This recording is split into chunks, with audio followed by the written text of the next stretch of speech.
دائری ہو گئی ہے 5 سال کے لیے، اور یہ کیونکہ ہمارے یہاں سیاسی جماعتیں جو ہیں وہ شخصی بنیاد پر ہوتی ہیں، ایک شخص کی پارٹی ہوتی ہے اور پارٹی شخص ہوتا ہے. تو P T I Imran Khan P T I ہیں، ان کو یہ سزا ہو جانا اور یہ اس کرمنل کیس پر سزا ہو جانا یقیناً ایک ان کی نصیب کی ایک بہت بڑا سالٹ ہے، جو کہ ہم 5 سال پہلے کسی اور کیفیت میں دیکھ رہے تھے. یہ عمران خان پاکستان کی عدالت سے صادق اور امین قرار پائے تھے، آج وہ ایک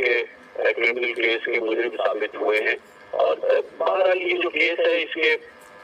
جو بھی ہمارے سامنے ایویڈنس سامنے آئی ہے، جو بھی شواہد سامنے آئے ہیں، کیس تو بہت ہی پاورفل کیس تھا. یہ کہنا کہ یہ کوئی جھوٹا کیس یا کوئی ہلکا کیس یا کوئی غیر متعلقہ کیس یا کوئی اس نوعیت کا کوئی کیس نہیں تھا. بہرحال انہوں نے ایک جو بہت بڑا تحفہ تھا قوم کے لیے یا ان کو ملا تھا، اس کو جس انداز سے